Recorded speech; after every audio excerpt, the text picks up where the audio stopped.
Hello everyone, good evening to all. Welcome to study with Romi. कल हमने ozone layer and its definition को complete किया था। आज हम पढ़ेंगे nutrition and it's type.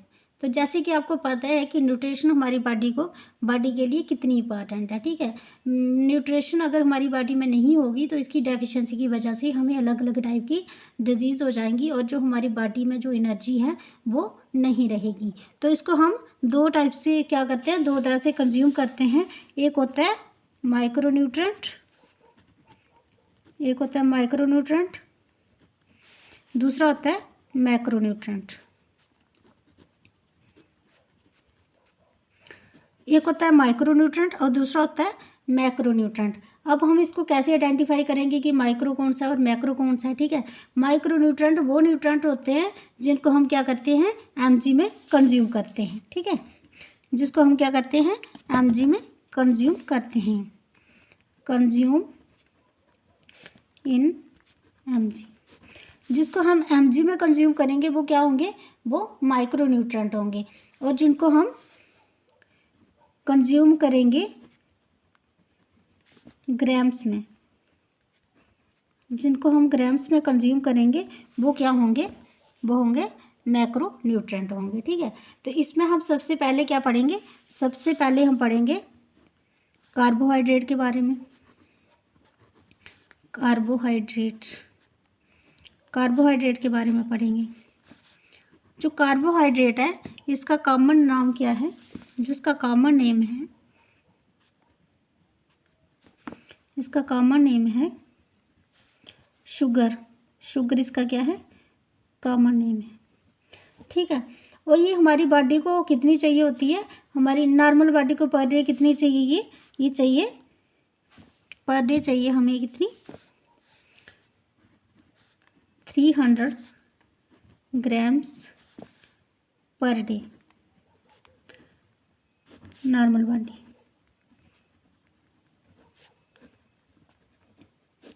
Normal body में कितनी चाहिए, 300 ग्राम्स चाहिए पर डे।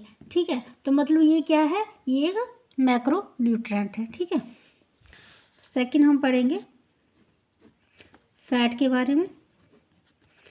फैट के बारे में पढ़ेंगे। इसका जो दूसरा नाम है वो क्या है, इसको लिपिड भी कहा जाता है, इसको लिपिड भी कहा जाता है। और जो फैट है ये हमारी बॉडी को पर डे कितनी चाहिए होती है, ये चाहिए होती है 80 ग्राम्स चाहिए होती है पर डे हमारी बॉडी को। ठीक है, तो ये भी जीएम में आ रहा है, तो ये जीएम मतलब ये भी क्या है, एक मैक्रो न्यूट्रेंट है। ठीक है, थर्ड हम पढ़ेंगे प्रोटीन के बारे में।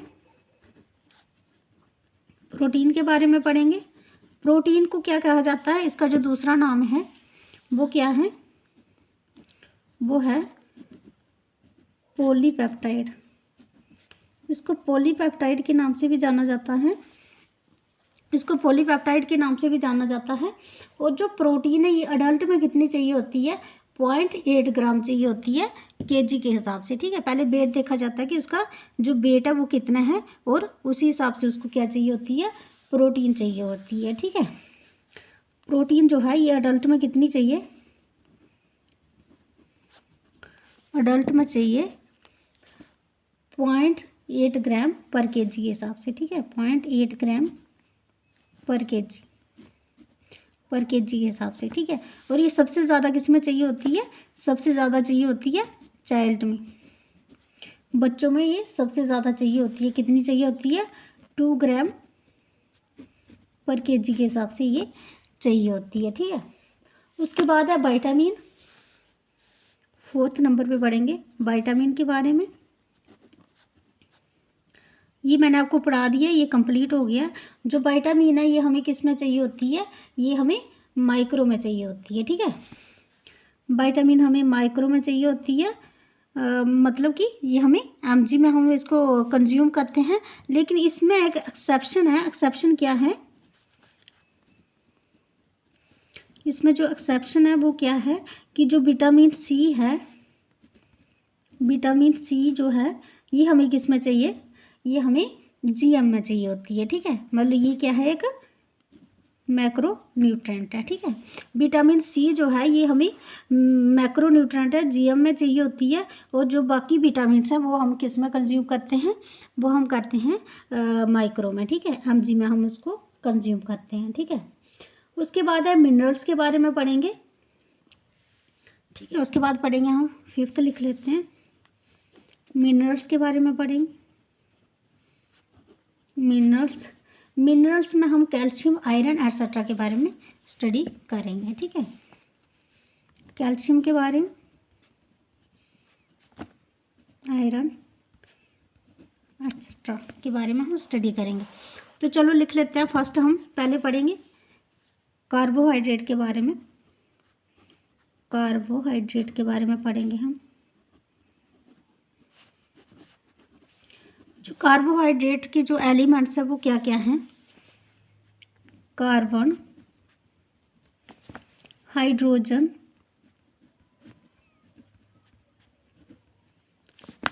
ऑक्सीजन, ये इसके एलिमेंट है, ठीक है। कार्बन, हाइड्रोजन एंड ऑक्सीजन जो है ये इसके एलिमेंट है, ठीक है। और जो इसका कॉमन नेम है, जैसे मैंने आपको पहले ही बताया, इसका जो कॉमन नाम है वो क्या है, इसका जो कॉमन नेम है वो है शुगर। शुगर इसका कॉमन नेम है, ठीक है। और कार्बो मतलब कार्बन, और हाइड्रेट मतलब H2O वाटर, ठीक है, ये आ गया। और उसके बाद जो इसका जनरल फार्मूला है, फार्मूला क्या है इसका, इसका जो जनरल फार्मूला है, इसका फार्मूला क्या है, फार्मूला है CnH2nOn जो है इसका फार्मूला है, ठीक है। ये इसका क्या है, जनरल फार्मूला है। तो आपको ये याद रखना है। अगर आपको दिया होगा नंबर N5 दिया होगा तो इसका क्या बनेगा, इसका जो फार्मूला है वो बनेगा C5H, 5 2 ज़ा 10, एंड जो इसका N होगा, जो इसका O होगा वो कितना होगा, वो होगा 5, ठीक है। तो ये क्या होगा, ये एक पेंटोज होगा, ठीक है। पेंटोज मतलब क्या होता है, 5, ठीक है। अगर आपको इसका ये इसका पेंटोज हो गया, और अगर एक्सोज दिया होगा तो कितना होगा, C कितना होगा, वो 6 होगा, ठीक है। तो ये क्या करता है, ये हमने पढ़ा पेंटोज के बारे में, ये इसका फार्मूला था। और जो आपको अगर पूछा जाएगा कार्बन, हाइड्रोजन और ऑक्सीजन की जो रेशो है वो क्या आएगी,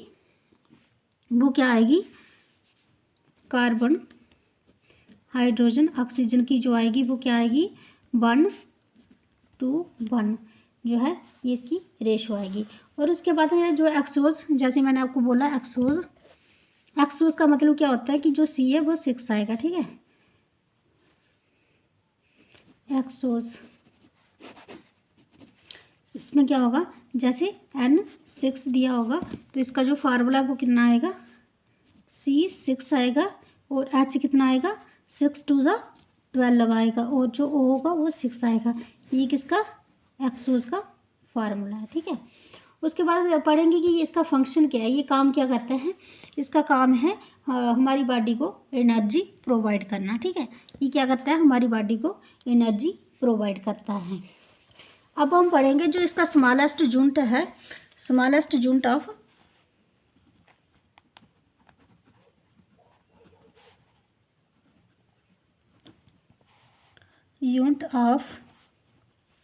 कार्बोहाइड्रेट।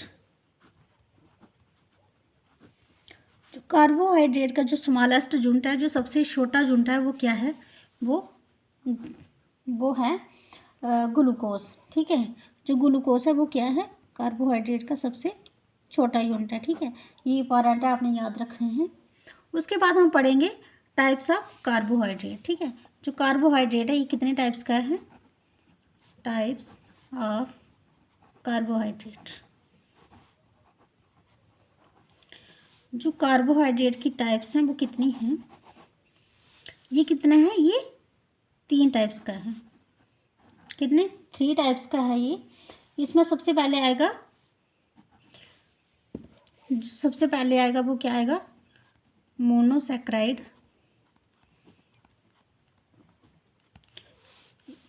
सबसे पहले आएगा मोनोसैकेराइड, सेकंड नंबर पे आएगा ओलिगोसैकेराइड,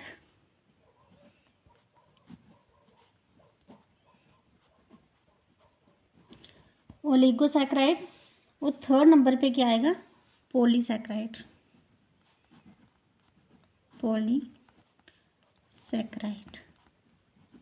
ठीक है, थर्ड नंबर पे आएगा पॉलीसैकेराइड।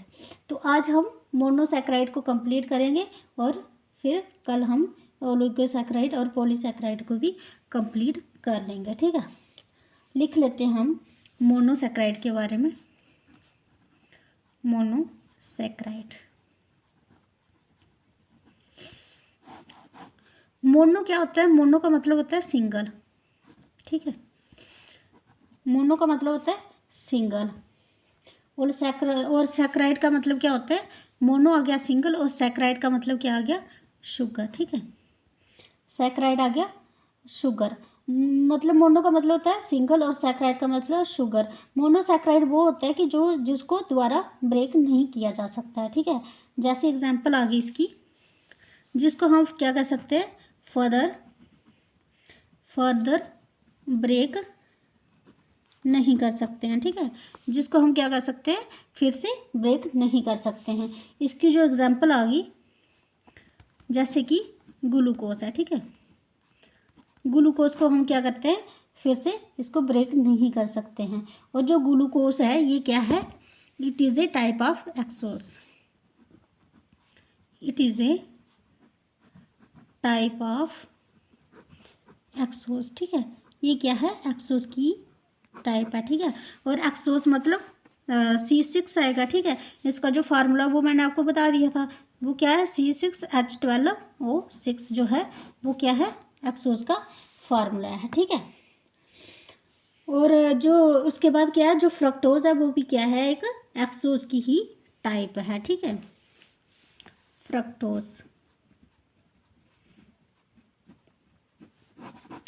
फ्रक्टोज मतलब वो होता है कि जिसमें नेचुरल शुगर होती है। फ्रक्टोज किसमें? फ्रूट्स में पाया जाता है। ठीक है, जो फ्रक्टोज है ये क्या है?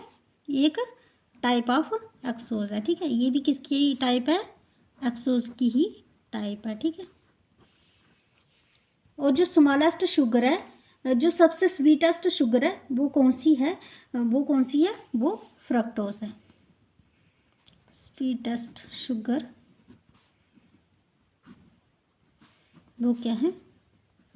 फ्रक्टोज है। ठीक है, फ्रक्टोज क्या है? ये सबसे ज़्यादा मीठी शुगर है। ठीक है, अगर आपको पूछा जाएगा कि सबसे ज़्यादा स्वीटेस्ट नेचुरल कार्बोहाइड्रेट कौन सा है, वो क्या है? फ्रक्टोज है। ठीक है, और जो उसका आपको पूछा जाएगा फंक्शन ग्रुप ऑफ ग्लूकोज का फंक्शन ग्रुप क्या है? वो क्या है? वो है एल्डिहाइड। ठीक है, लिख देती हूँ उधर, functional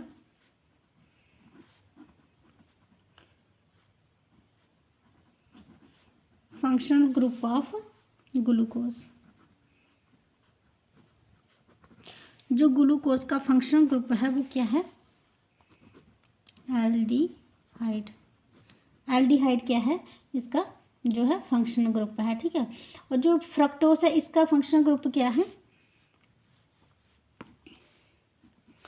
functional group of fructose. Fructose का जो फंक्शनल ग्रुप है वो क्या है? वो है कीटोन। ठीक है, तो अगर आपको पूछा जाए एग्जाम में कि ग्लूकोज का फंक्शन ग्रुप है क्या है, तो वो आपने बोलना है एल्डिहाइड है, और जो फ्रक्टोज का फंक्शन ग्रुप है वो क्या है? वो कीटोन है। ठीक है, और जो हनी है, जो शहद होता है, वो किसकी वजह से मीठा होता है? वो होता है फ्रक्टोज की वजह से मीठा होता है। ठीक है, और जो फ्रूट होते हैं, जैसे मैंने आपको बताया कि जो फ्रूट होते हैं उसमें जो शुगर होती है वो कौन सी होती है? उसमें फ्रक्टोज पाया जाता है, लेकिन जो ग्रेप्स होते हैं उसमें ग्लूकोज होता है। ठीक है, और थर्ड क्या है? जो ग्लैक्टोज है ये भी क्या है? एक एक्सोज की ही टाइप है। ठीक है, लिख लेते हैं। तो ग्लैक्टोज भी क्या है? ये भी एक क्या है? टाइप ऑफ एक्सोज है। ठीक है, टाइप ऑफ लैक्टोज है। ठीक है, आई होप कि आपको इधर तक समझ आ गया होगा। अगर लेक्चर पसंद आ रहे हैं तो लाइक करें, शेयर करें और सब्सक्राइब करें। ठीक है, थैंक्स फॉर वॉचिंग।